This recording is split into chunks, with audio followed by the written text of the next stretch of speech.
Hello everyone, this is Manish Thackeray और आप लोग देख रहे हैं यूजीसी नेट बूस्टर्स।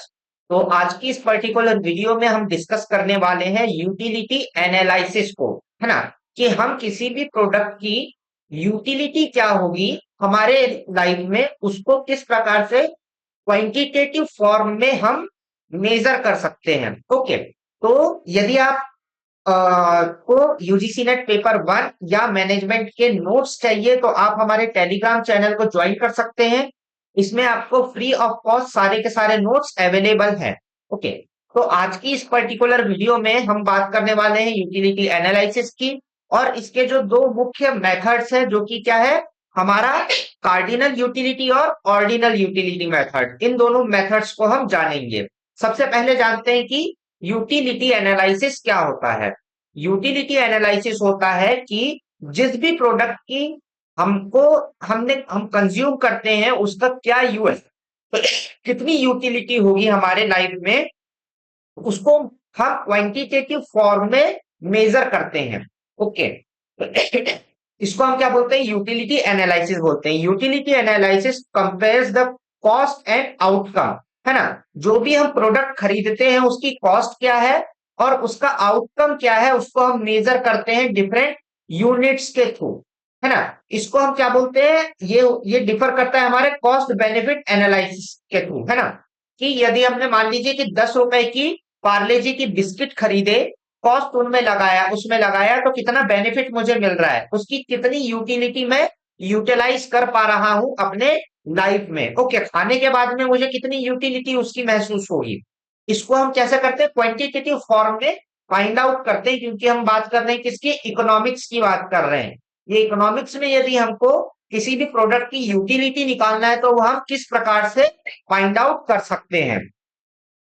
तो सबसे पहले हम देखते हैं कि कार्डिनल यूटिलिटी क्या होती है। ओके, दो फॉर्म्स होते हैं, एक होती है कार्डिनल यूटिलिटी, एक होती है ऑर्डिनल यूटिलिटी।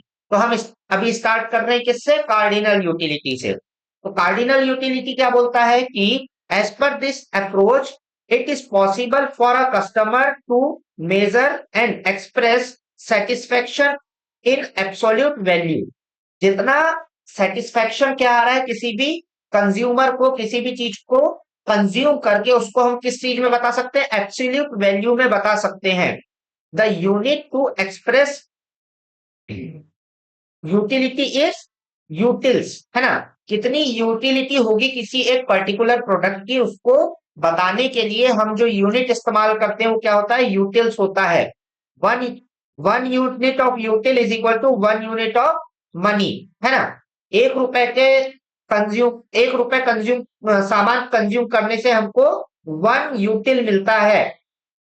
ठीक है जी, हम क्या बोल रहे हैं कि 1 रुपए का सामान यदि हम कंज्यूम करते हैं तो हमको क्या मिल रहा है, 1 यूटिल ऑफ सेटिस्फेक्शन हमको मिल रहा है। ओके, इसके क्या एजम्पशंस है ना। किन किन चीजों को हम एज्यूम करके रखते हैं कि जो हमारा कस्टमर है वो क्या है, रैशनल है।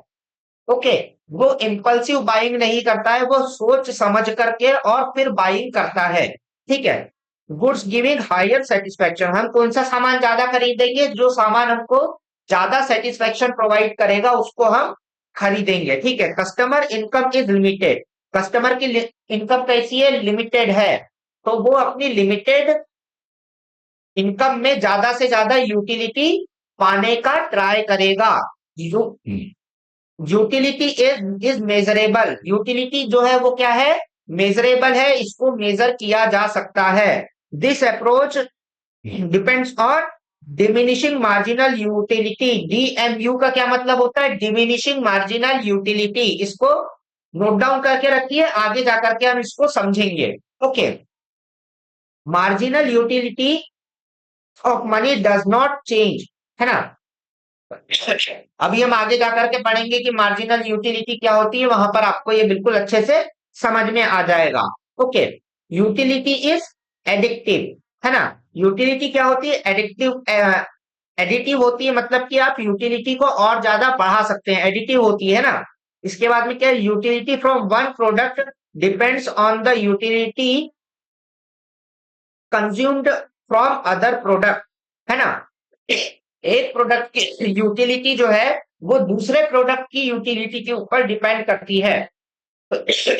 फॉर एग्जाम्पल कि आपको टॉफी पसंद है ना, लेकिन आपके पास में ऑप्शन जो है वो चॉकलेट खाने का भी है। ओके, मान लीजिए डेयरी मिल्क एक तरफ है और दूसरी तरफ क्या है, मेलोडी है। तो यदि आपके पास में मेलोडी अवेलेबल होगा, आपके पास में डेयरी मिल्क अवेलेबल होगी, तो जो मेलोडी है उसकी यूटिलिटी आपके लिए क्या हो जाएगी, कम हो जाएगी।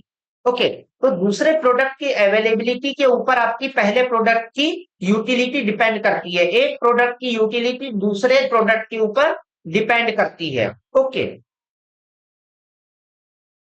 इनमें कौन कौन से टर्म्स है उसको हम देख लेते हैं। कौन कौन से टर्म्स हमको देखने को मिलते हैं। सबसे पहले आती है क्या, टोटल यूटिलिटी। टोटल यूटिलिटी क्या होती है, कि सम ऑफ ऑल मार्जिनल यूटिलिटी। ठीक है जी, इसको ऐसा हम समझ सकते हैं कि आप जो है सुबह नाश्ता करने के लिए बैठे, आपने क्या किया कि भाई सुबह सुबह बहुत अच्छे पराठे बने हुए हैं आलू के। आपने क्या किया, पहला पराठा खाया। ठीक है, पहला पराठा खाया, फिर आपने दूसरा पराठा खाया, फिर आपने तीसरा पराठा खाया, तीसरा पराठा खाया, आपने फिर क्या किया, चौथा पराठा खाया। ठीक है, चार पराठे में आपका क्या हुआ, पेट अब पूरा तरीके से भर चुका है। लेकिन अब जबरदस्ती मम्मी ने ला करके क्या कर दी, एक और पराठा आपके थाली में ला करके दे दी और आप जैसे तैसे उसको खा रहे हो।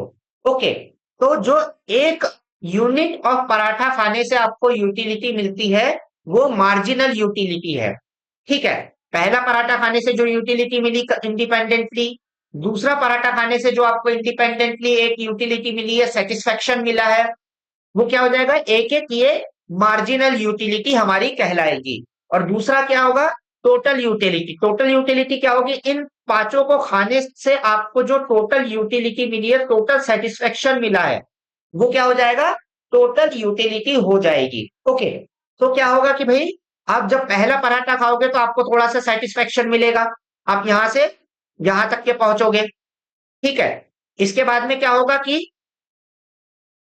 यहां से यहां तक के आप पहुंच गए, इसके बाद में आपका एक और पराठा खाए, आपको और सेटिस्फेक्शन मिला। आप एक और पराठा खाए, आपको एक और थोड़ा और सेटिस्फेक्शन मिल गया। आपने एक और पराठा खाए, आपको पूरा का पूरा सेटिस्फेक्शन मिल गया, है ना। तो पराठे वन में आपको कौन सा सेटिस्फेक्शन मिला है, ये वाला। दूसरे पराठे में आपको सेटिस्फेक्शन ये मिला, तीसरे पराठे में आपको सेटिस्फेक्शन ये मिला, चौथे पराठे में आपको सेटिस्फेक्शन ये मिला। अब यहां आकर के क्या हुआ कि आपका टोटल पेट भर चुका है। ठीक है, टोटल आपका क्या हो चुका है, पेट भर चुका है। लेकिन अब मम्मी क्या कर रही है, जबरदस्ती आपको खाना खिला रही है ना, जबरदस्ती एक पराठा आपको दे दिया गया है, तो आपकी यूटिलिटी बढ़ने के बदले क्या हो जाएगी, कम हो जाएगी। क्यों, क्योंकि इस पराठे को खाने के लिए आपको मेहनत करनी पड़ रही है। ठीक है, इस पराठे को खाने के लिए आपको एक्स्ट्रा एफर्ट्स लगाने पड़ रहे हैं, जिसके कारण जो स्वाद है आपके मुंह का वो हो जाएगा कम। तो आपकी यूटिलिटी कैसे होने लग जाएगी, डिक्लाइन करने लग जाएगी। तो ये क्या हो जाएगी, आपकी टोटल यूटिलिटी, जो एक मार्जिन तक के बढ़ती है और उसके बाद में डिक्लाइन करने लग जाती है जब आप एक्स्ट्रा चीजें लेने लग जाते हो। ठीक है, मार्जिनल यूटिलिटी क्या होती है, घटते चले जाती है। मतलब कि आपको जब बहुत ज्यादा भूख लगी हुई है, मान लीजिए भूख लगी हुई थी और आपने जो पहला पराठा खाया, उसका जो स्वाद आपको मिला भरे भूख में, वही स्वाद आपको दूसरे पराठे में नहीं मिलने वाला है। ठीक है, तो दूसरे पराठे आते तक की क्या हो जाएगा, आपकी सेटिस्फेक्शन लेवल थोड़ा सा उसमें कम होने लग जाएगा। जब तीसरा खाओगे तो आपको जो तीसरे पराठे से सेटिस्फेक्शन मिलेगा वो और थोड़ा सा कम हो जाएगा। जो चौथे पराठे खाओगे तो आपको क्या हो जाएगा, सेटिस्फेक्शन, बिल्कुल पेट भर चुका है, बिल्कुल कम सेटिस्फेक्शन मिलेगा। जैसे ही आप एक अगला पराठा जबरदस्ती का खा रहे हो, वो क्या करेगा आपको, वो आपको मूड खराब कर देगा, स्वाद खराब कर देगा। तो आपकी जो मार्जिनल यूटिलिटी है वो क्या हो जाएगी, नेगेटिव में चले जाएगी, माइनस में चले जाएगी। ओके, तो ये वाला जो पॉइंट होता है, ये क्या होता है, आपके सेचुरेशन का पॉइंट होता है। यहाँ पर आपका पेट टोटल भर चुका है, इसके बाद में यदि आप खाओगे तो आपका बदहजमी होगी और कुछ नहीं होगा। ओके, और जो ये वाला एरिया, ये क्या कहलाएगा, ये डिससेटिस्फेक्शन कहलाएगा। ठीक है, यहां पर आपको डिससेटिस्फेक्शन महसूस होने लग जाएगा। तो ये था टोटल क्या, यूटिलिटी, कार्डिनल यूटिलिटी, जिसमें हम क्या देखते हैं कि हमको मार्जिनल यूटिलिटी देखने को मिलती है। हर यूनिट को कंज्यूम करने के बाद में हमारी यूटिलिटी क्या होने लग जाती, कम होने लग जाती। क्यों, क्योंकि हमारा सेटिस्फेक्शन लेवल एक यूनिट को कंज्यूम करने से कम होने लग जाता है। एक ऐसा सैचुरेशन पॉइंट आता है जहां पर आप यदि एक्स्ट्रा कंज्यूम करते हैं तो आपको डिससेटिस्फेक्शन होने लग जाता है। तो हमारा क्या होने लग जाता है, डिक्लाइन होने लग जाता है सेटिस्फेक्शन लेवल। इसी को हम क्या बोलते हैं, मार्जिनल यूटिलिटी का डिमिनिशिंग मार्जिनल यूटिलिटी, जो यहां पर हमने समझा था। ठीक है, कि मार्जिनल यूटिलिटी क्या है, धीरे धीरे धीरे करते हुए कम होते चले जाती है।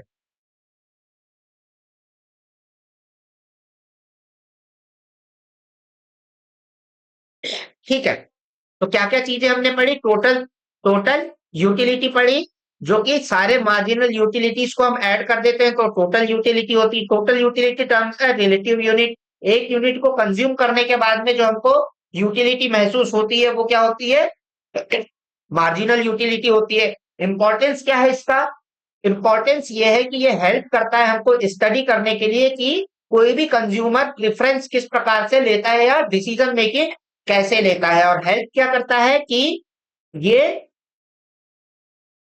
Help users to allocate resources in a way to maximise utility, है ना। ये कंज्यूमर को हेल्प करता है कि जो हमारी लिमिटेड आय है इसको हम किस प्रकार से यूज करें, हमारी लिमिटेड इनकम को हम किस प्रकार से यूज करें कि जो हमारी यूटिलिटी है वो क्या हो जाए, मैक्सिमाइज हो जाए। Relationship between marginal utility and total utility, जो टोटल यूटिलिटी क्या होती है, सम ऑफ मार्जिनल यूटिलिटी, है ना। मार, पहला पराठा खाने की यूटिलिटी प्लस दूसरा पराठा खाने की यूटिलिटी प्लस तीसरा पराठा खाने की यूटिलिटी हमारी टोटल यूटिलिटी कहलाएगी। Okay, we can we use marginal utility to calculate total utility, हम क्या करते हैं, मार्जिनल यूटिलिटी को यूज करते हैं टोटल यूटिलिटी को मेजर करने के लिए। Total utility at any point say n will be utility from 1, utility marginal utility from 1, marginal utility for 2, marginal utility for 3 to marginal utility to n point।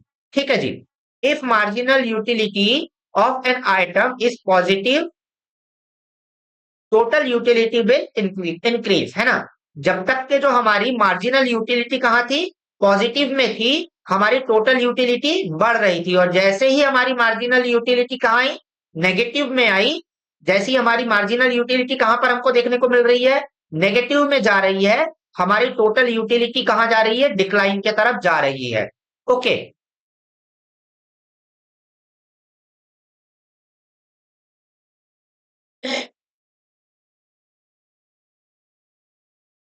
इसके pro और cons क्या क्या है, marginal utility को marginally हम यदि calculate करते हैं तो इसके प्रो और कॉन्स कौन से हैं, हम इसको एक बार देख लेते हैं सब। ठीक है, तो सबसे पहले एम्स टू क्वांटिफाई यूटिलिटी, ये क्या करता है, क्वांटिफाई करता है यूटिलिटी को। दूसरा क्या है कि analyse combination of to commodities, हम क्या कर सकते हैं, कॉम्बिनेशन ऑफ टू कमोडिटीज को इसमें मेजर कर सकते हैं। Better classification of commodities into substitute and complementary, है ना। सब्स्टिट्यूट और कॉम्प्लीमेंट्री को हम इजीली क्या कर सकते हैं, मेजर कर सकते हैं। ये एक्सप्लेन करता है law of demand and marginal utility को। ठीक है, मार्जिनल यूटिलिटी और लॉ ऑफ डिमांड को ये बहुत अच्छे तरीके से बताता है। और इजी टू नो प्रेफरेंसेस को समझने के लिए ये बहुत ज्यादा आसान है। ठीक है जी, ये क्या है, इसके प्रो है। और इसके कॉन्स क्या क्या होंगे कि सफर्स फ्रॉम अनरियलिस्टिक एजम्पशंस, इसके एजम्पशंस तो जो है वो बहुत ज्यादा अनरियलिस्टिक है।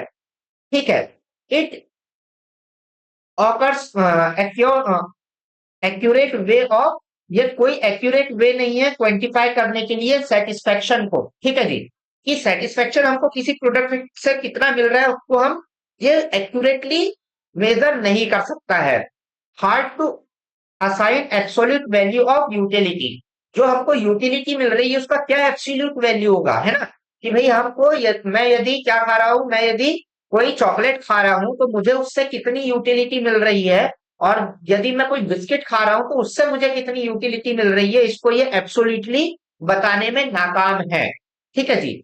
Difficult to quantify utility to establish economic value, ये इकोनॉमिक वैल्यू को इस्टेब्लिश करने के लिए बहुत ज्यादा डिफिकल्टीज हमको देखने को मिलती है इसमें। और आखिरी क्या है, different factors can impact the decision of user, बहुत सारे अलग अलग दूसरे भी फैक्टर्स हो सकते हैं जो कि डिसीजन ऑफ यूजर को इफेक्ट कर सकते हैं। केवल यूटिलिटी जान करके हम क्या नहीं कर सकते, डिसीजन मेकिंग नहीं कर सकते हैं। ओके, तो ये था हमारा क्या, कार्डिनल यूटिलिटी के बारे में सारी चीजें। यदि आपको किसी प्रकार का कंफ्यूजन है तो आप मुझे कमेंट बॉक्स में बता सकते हैं। ओके, नेक्स्ट हमारा है ऑर्डिनल यूटिलिटी। ऑर्डिनल यूटिलिटी में हम क्या करते हैं कि अपने प्रेफरेंसेस को इन ऑर्डर में रखते हैं। ठीक है, कार्डिनल में हम क्या कर रहे थे, एब्सोल्यूट वैल्यू निकालने की ट्राई कर रहे थे कि हमको किसी प्रोडक्ट को यूज करने से हम कितनी सेटिस्फेक्शन मिल रहा है। लेकिन हम ऑर्डिनल में क्या करते हैं कि अपने प्रेफरेंसेस को ऑर्डर प्रोवाइड करते हैं और उससे फाइंड आउट करना चाहते हैं कि भाई हमारे को कितनी यूटिलिटी मिल रही है पर्टिकुलर प्रोडक्ट से। ये क्या चीजें देखता है, इसको हम देख लेते हैं कि भाई जो ऑर्डिनल यूटिलिटी होती है, it isn't possible to measure utility number. क्या बोल रहा है कि भाई यूटिलिटी को हम नंबर में फाइंड आउट कर नहीं सकते हैं, बहुत मुश्किल काम है। इसीलिए हम क्या करते हैं कि अपने प्रेफरेंसेस को रैंकिंग दे देते हैं। कि मान लीजिए कि हमारे पास में 3 ऑप्शंस है कि हम आइसक्रीम खाएं, पहला कि हम आइसक्रीम खाएं, दूसरा है चॉकलेट,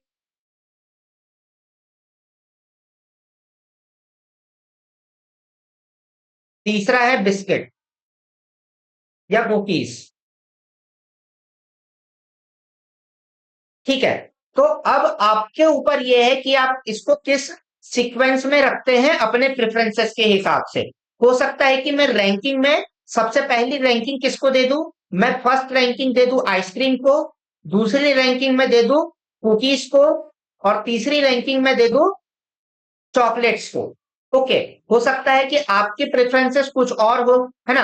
आप पहली दे रहे हैं चॉकलेट को रैंकिंग, दूसरी आप दे रहे हैं आइसक्रीम को रैंकिंग, और तीसरी आप दे रहे हैं कुकीज को रैंकिंग। तो आपके प्रेफरेंसेस क्या हैं, इसके बेस पे हम देखते हैं कि किसी भी प्रोडक्ट की यूटिलिटी हमारे लिए क्या है।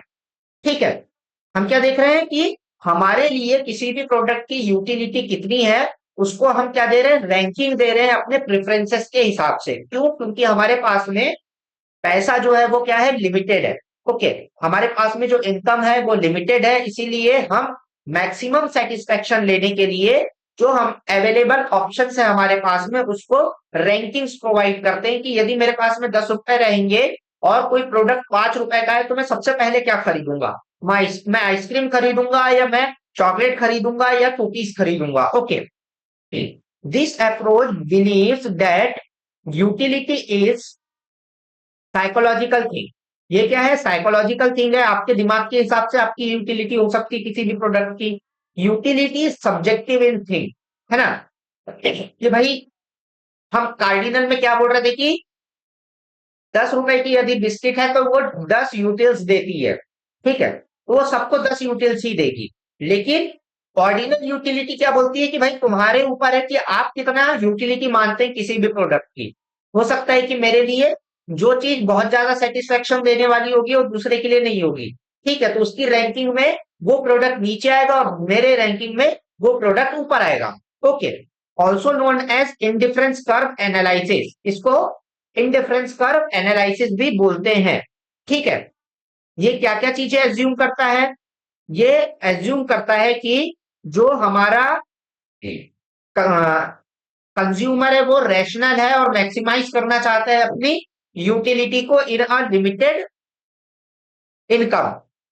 Okay, given level of income, जो भी उसका लेवल ऑफ इनकम है उसमें वो अपनी यूटिलिटी को मैक्सिमाइज करना चाहता है, अपनी सेटिस्फेक्शन को मैक्सिमाइज करना चाहता है। Tell their order of preference for bundle of commodities, क्या करता है कि भाई किसी एक बंडल ऑफ प्रोडक्ट में वो किस प्रोडक्ट को कितना यूटिलिटी प्रोवाइड करता है, इसके ऊपर हम बात करते हैं। Their choice is consistent and transitive. ठीक है, ये क्या होता है, कंसिस्टेंट भी होता है, ट्रांजेक्टिव भी होता है। मतलब की बात ये कि मान लीजिए कि आपको अभी कोई चीज बहुत ज्यादा यूटिलिटी दे रही है, हो सकता है कि आप उसको दूसरे कॉम्बिनेशन में यूज करो एक बार इस्तेमाल करने के बाद में। फॉर एग्जाम्पल कि आपको जो है वो चॉकलेट और आइसक्रीम जो है वो दो चीजें आप खरीदते हो। ठीक है, तो आप ज्यादातर बार कंटिन्यू करोगे कि आप मान लीजिए आप हमेशा जो है दो दो चॉकलेट और एक आइसक्रीम खरीदते हो। ठीक है, आप क्या करते हो, दो चॉकलेट और एक आइसक्रीम को खरीदते हो। लेकिन यदि गर्मी का सीजन जब आएगा तो आप क्या करोगे, आप एक चॉकलेट खरीदोगे और दो आइसक्रीम खरीदोगे। ठीक है, आप क्या कर दोगे, ट्रांजेक्टिव कर दोगे अपने प्रेफरेंस को according to the circumstances and situations. Okay, तो हो सकता है कि आप क्या कर लो, अपने कॉम्बिनेशंस में चेंजेस लेकर के आ जाए over a period of time. ठीक है जी, इसके बाद में ये क्या करता है, always prefer large quantity of commodity. हम हमेशा किस चीज को ज्यादा प्रेफरेंस देंगे, जहां पर हमको कम पैसा देकर के ज्यादा क्वांटिटी कंज्यूम करने को मौका मिल रहा है। हम ऐसा कॉम्बिनेशन देखेंगे प्रोडक्ट्स का जहां पर हमारी क्वांटिटी ज्यादा बढ़ जाए अपने हिसाब से। और ये भी अप्रोच जो है एज्यूम करता है डिमिनिशिंग मार्जिनल यूटिलिटी। ठीक है, जो हमने अपने ऑर्डिनल यूटिलिटी में समझा था कि क्या होती है, मार्जिनल यूटिलिटी जब हमारी क्या करती है, डिमिनिश करती है। ठीक है जी, marginal rate of diminishing marginal utility. ठीक है, रेट ऑफ मार्जिनल यूटिलिटी क्या हो जाती है, धीरे धीरे कम होने लग जाती है। मतलब कि जैसे जैसे आप किसी प्रोडक्ट को कंज्यूम ज्यादा करेंगे, आपको वो कम सेटिस्फेक्शन देने लग जाएगा। ठीक है, उसका सेटिस्फेक्शन लेवल क्या होने लग जाएगा, धीरे धीरे घटने लग जाएगा। ओके, इसके बाद में क्या है कि इंडिफरेंस कर्व क्या होता है, इसको हम जान लेते हैं।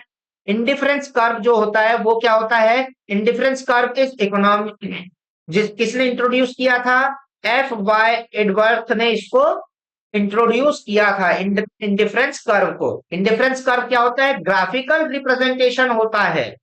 ओके, ये क्या होता है, ग्राफिकल रिप्रेजेंटेशन होता है जो कि शो करता है different combination of two products commodities that give the similar level of satisfaction to a customer।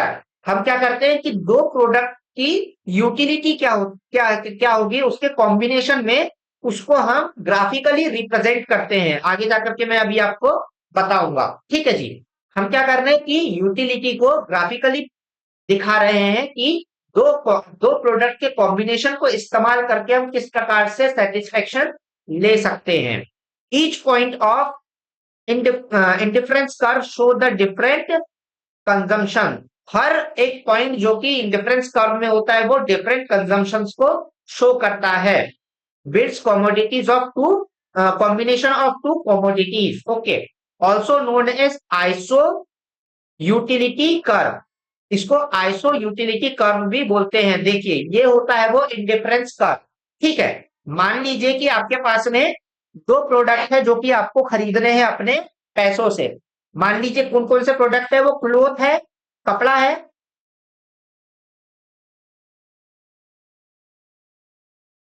ना। क्लोथ खरीद सकते हैं आप, और क्या खरीद सकते हैं, फूड खरीद सकते हैं। ओके जी, आप क्या खरीदेंगे, कपड़ा खरीद सकते हैं। और आपके पास में मान लीजिए आप पढ़ने के लिए बाहर है बैठे हुए हैं, और आपका मंथली बजट जो आता है वो 1,000 रुपए का आता है मान लीजिए, है ना। इसमें आपको दो चीजें खरीदनी है, कौन से, नए नए कपड़े खरीदने हैं और खाना खाना है। ठीक है जी, आपके पास में दो ऑप्शन है, कौन कौन से, कि आपको कपड़ा खाना है, नहीं, कपड़े खरीदना है, और आपको क्या करना है, खाना खरीदना है। तो पहले मंथ में आप क्या करेंगे, आपके पास में डिफरेंट क्या हो सकते हैं, आप कॉम्बिनेशन में उसको खरीद सकते हैं। मान लीजिए कि आप क्या खरीद रहे हैं, 12 क्लॉथ खरीद रहे हैं, और एक आप क्या खरीद रहे हैं, फूड आइटम खरीद रहे हैं। आप क्या कर रहे हैं, बाहर जाकर के एक बार खाना खा रहे हैं और 12 तो कपड़े खरीद ले रहे हैं। दूसरे कॉम्बिनेशन में आप क्या कर रहे हैं कि आप 6 कपड़े खरीद रहे हैं और 2 बार बाहर जाकर के खाना खा रहे हैं। अगली बार आप क्या कर रहे हैं कि भैया 4 कपड़े खरीद रहे हैं और 3 बार बाहर जाकर के खाना खा रहे हैं। चौथा क्या कॉम्बिनेशन बनेगा कि आप 3 कपड़े खरीद रहे हैं और 4 बार बाहर जाकर के खाना खाने वाले हैं। ठीक है, तो ये क्या आपको बता रहा है, डिफरेंट सिनारियोस बता रहा है आप किस किस प्रकार से अपने 1,000 रुपए को खर्च कर सकते हैं। ठीक है, ये आपके पास में डिफरेंट ऑप्शन है अपने 1,000 रुपए को खर्च करने के लिए इन 2 आइटम्स के ऊपर।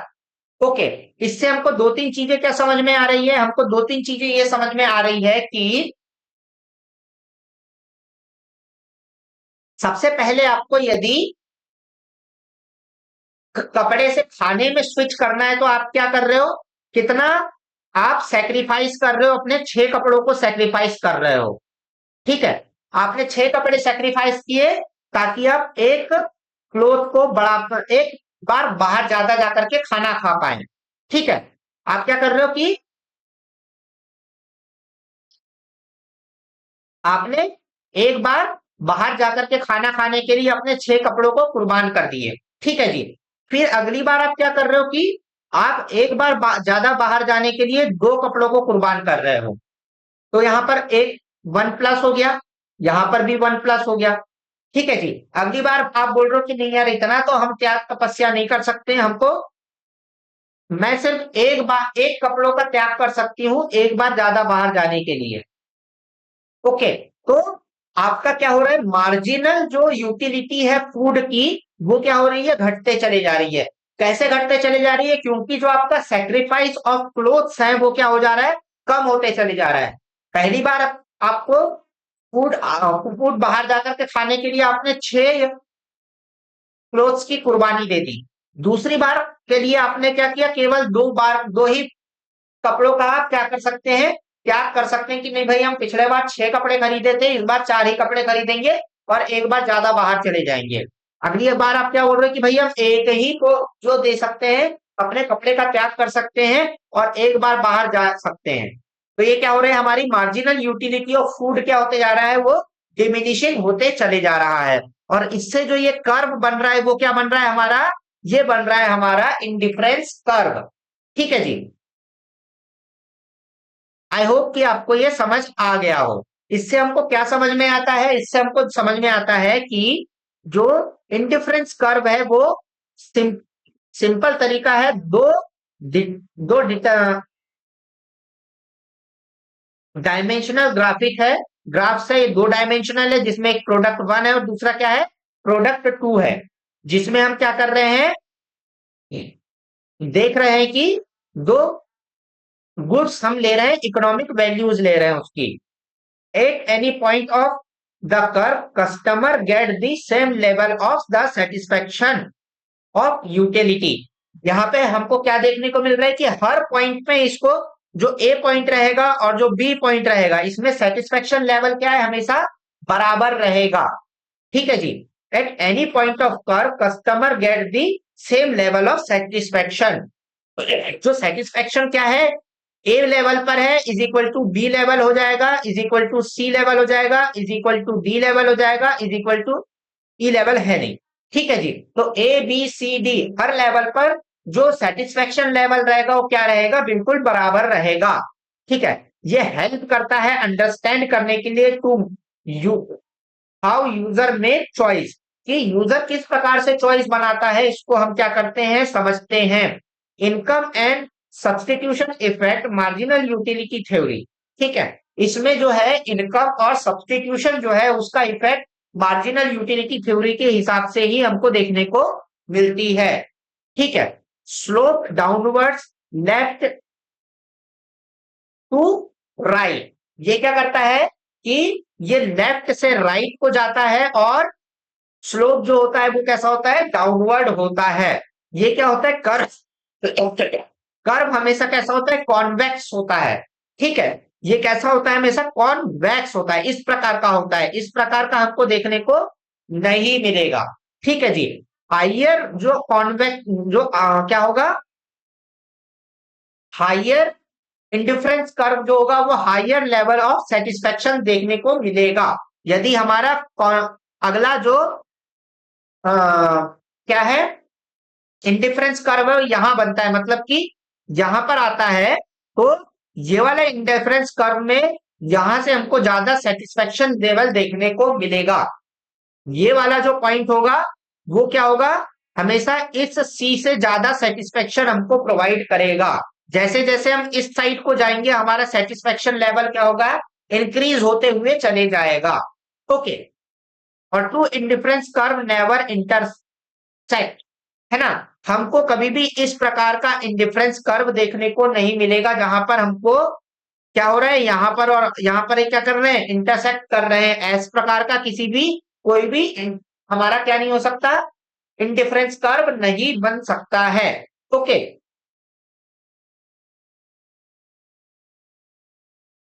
इंडिफरेंस कर्व ऑफ क्या, सब्सटीट्यूट, यदि दो प्रोडक्ट क्या है, सब्सटीट्यूट है एक दूसरे के, तो हमको इस प्रकार का इंडिफरेंस कर्व देखने को मिलेगा। ठीक है जी। मान लीजिए कि क्या है, कॉफी और टी है जो कि सब्सटीट्यूट नहीं है एक तरीके से, पर हमारे पास में कोई और कोका कोला और ये कर सकते हैं, कोका कोला और पेप्सी ये है, एक बार को दोनों को एक ही जैसे क्या है, स्वाद में अंतर है ना।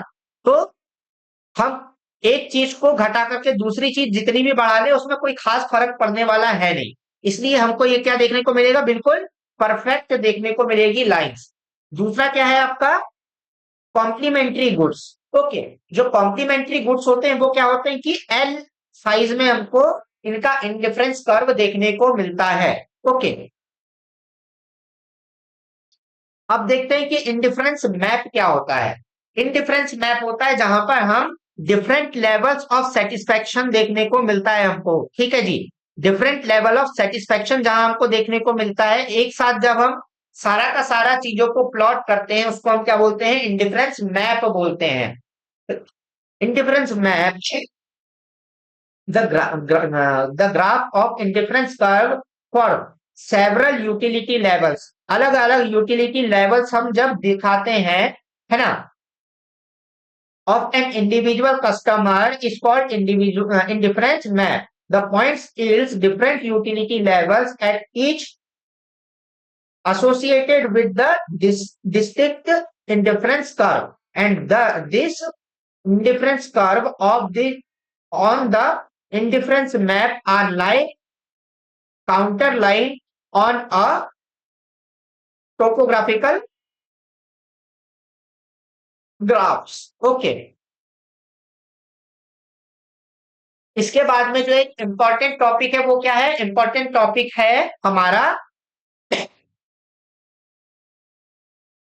Indifference curve and budget line. ठीक है, बजट लाइन क्या होती है, जो हमारा पास में जितना पैसा रहता है, ठीक है, जो पैसा होता है वो क्या होता है, बजट लाइन में आता है। कि हमारा बजट है 1,000 रुपए का, मान लीजिए, ठीक है, तो हमारा जो 1,000 रुपए का बजट है वो कहां पर आएगा, एक यूटिलिटी कर्व क्या हमको देखने को मिल रहा है, एक यूटिलिटी कर्व हमको ये देखने को मिल रहा है, लेकिन हमारी बजट क्या है, बजट की लाइन हमारी यहां पर है। जो ये हमारा 1,000 रुपए का लाइन है वो क्या है, वो यहां पर आ रही है। तो ये वाला ये जो हमारा क्या है, इंडिफरेंस कर्व है, ये हमारे अंडर बजट आ रहा है। ठीक है, इसको लेने के लिए यहाँ पे जो क्वांटिटी आएगी वो क्या आएगी, हमारे अंडर बजट आएगी। इसको खर्च करने के बाद में हमारे पास में पैसा बचा हुआ रह जाएगा। मान लीजिए कि ये क्या है, 5 क्वांटिटी ऑफ प्रोडक्ट वाई और 4 क्वांटिटी ऑफ प्रोडक्ट जेड हम इस यहाँ पर खरीद सकते हैं। ठीक है, और ये जो आ रहा है वो कितना आ रहा है, मान लीजिए 700 रुपए आ रहा है, तो ये क्या हो जाएगा, हमारे बजट के अंदर आ जाएगा। ठीक है। दूसरा क्या है, जो हमारे औकात के बाहर वाला चीज है। ठीक है, हमारे औकात के बाहर वाली चीज क्या आ रही है, यहां पर आ रही है, जहां पर हम क्या कर रहे हैं, ये हो रहा है, हम मान लीजिए कि प्रोडक्ट एक्स एस का कितना ले पा रहे हैं, प्रोडक्ट वाई का हम ले पा रहे हैं 10 क्वांटिटी, प्रोडक्ट जेड का हम ले पा रहे हैं यहां पर मान लीजिए कि 8 क्वांटिटी। लेकिन ये जो पैसा आ रहा है वो मान लीजिए कितना आ रहा है, 1,200 रुपए आ रहा है, तो ये हमारे आउट ऑफ द औकात हो जाएगा, है ना, आउट ऑफ द बजट हो जाएगा। तो हम कौन सी यूटिलिटी प्रेफर करेंगे? हम यूटिलिटी ले सकते हैं ये वाली, जो हमारी बजट लाइन को क्या कर रही है? क्रॉस कर रही है ना। ये वाली यूटिलिटी क्या कर रही है? हमारी बजट लाइन को क्रॉस कर रही है। ये हमारी बजट की लाइन है, और ये वाला पॉइंट क्या है हमारा? वो हमारे औकात के अंदर आ रहा है। मान लीजिए कि ये क्या है, यहां पर 7 क्वांटिटी ऑफ प्रोडक्ट वाई हम खरीद पा रहे हैं, और हम यहां पर खरीद पा रहे हैं मान लीजिए 6 क्वांटिटी ऑफ प्रोडक्ट जेड, ठीक है, एक्स सॉरी। तो यहां पर टोटल जो पैसा हमारा बजट के हिसाब से कितना बन रहा है? 1000 रुपए का हम प्रोडक्ट टोटल खरीद पा रहे हैं, ठीक है। तो ये प्रोडक्ट हम खरीदेंगे, इस कॉम्बिनेशन में हम अपनी शॉपिंग करेंगे, ठीक है। इसको हम क्या बोलते हैं? इसको बोलते हैं हम indifference curve and budget line and consumer equilibrium. ये जो पॉइंट आएगा वो क्या आएगा हमारा? कंज्यूमर इक्विलिब्रियम का पॉइंट आएगा, जिसमें हम क्या करेंगे? शॉपिंग करेंगे, ठीक है जी। इस पॉइंट पे हम क्या करेंगे? शॉपिंग करेंगे, ओके। तो देख लेते हैं थ्योरी थ्योरी क्या बोलता है। with the constant of budget line, the highest indifference curve which is customer can reach is LIC2, है ना। ये जो IC2 है, ये हाईएस्ट लेवल है जो कि कस्टमर खरीद सकता है। The budget line is tangent to the indifference curve. ये क्या होती है? बिल्कुल टेंजेंट होती है इंडिफरेंस कर्व से।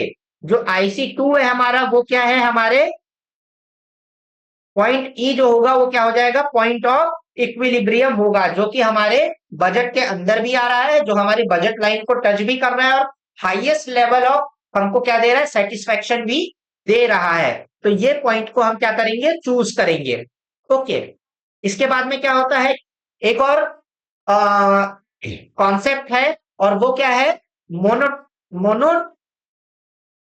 Monotonicity of preference. हम क्या करते हैं इसमें कि ऐसा कॉम्बिनेशन फाइंड आउट करते हैं जिससे हमको हाईएस्ट क्वांटिटी मिल जाए, है ना। हम ऐसा कॉम्बिनेशन ढूंढेंगे जिससे प्रोडक्ट ए और प्लस प्रोडक्ट बी का जो क्वांटिटी हो, टोटल क्वांटिटी हो, क्या हो? वो मैक्सिमम हो, ठीक है। ऐसा हम कॉम्बिनेशन प्रोडक्ट ए और प्रोडक्ट बी का खरीदेंगे जिससे जो टोटल क्वांटिटी बनेगी हमारी वो सबसे ज्यादा होगी, ठीक है। Monotonicity of preference simply means that a individual prefer more quantity of goods as compared to less. The indifference curve is a graph which shows bundle of goods for which the customer has the same preference. Okay, ऐसा हम चीज देख रहे हैं जिसमें हमको ऐसा combination देखने को मिलता है जहां पर सेम हमको सेटिस्फेक्शन लेवल मिलेगा थ्रू आउट द कर्व। उसमें से हम ऐसा पॉइंट फाइंड आउट करेंगे जहां पर हम मैक्सिमम क्वांटिटी ऑफ प्रोडक्ट खरीद पाएंगे अपने बजट के अंदर, ओके। अब हम देखते हैं कि कार्डिनल यूटिलिटी और ऑर्डिनल यूटिलिटी के अंदर पे क्या डिफरेंस हमको देखने को मिलता है। मीनिंग क्या होती है कि भाई हम सेटिस्फेक्शन लेवल ऑफ कस्टमर को फाइंड आउट करते हैं थ्रू न्यूमेरिकल फॉर्म, ठीक है। ऑर्डिनल यूटिलिटी क्या होती है कि हम प्रोडक्ट को नंबर्स, हमारी सेटिस्फेक्शन लेवल को नंबर्स में फाइंड आउट नहीं कर सकते, इसलिए हम क्या करते हैं? अपने सारे सामानों को अरेंज करते हैं हमारे प्रेफरेंसेस के हिसाब से, ठीक है। एग्जांपल है कि भाई यदि आप 60 यूटिलिटी ले रहे हैं, 40 यूटिलिटी ले रहे हैं, कितनी यूटिल्स आपको मिल रहे हैं किसी भी सामान को खरीदने से। इसमें क्या होगा कि भैया हम क्या कर रहे हैं कि पिज्जा और बर्गर को प्रेफरेंस दे रहे हैं कि भाई आप पिज्जा को प्रेफरेंस ज्यादा देते हैं या बर्गर को प्रेफरेंस ज्यादा देते हैं। मेजर किस में करते हैं? हम यूटिल्स में करते हैं मेजर, कार्डिनल यूटिलिटी को। और हम यूटिल्स को हम क्या करते हैं? रैंक करते हैं सेटिस्फेक्शन लेवल के हिसाब से ऑर्डिनल यूटिलिटी में, ठीक है।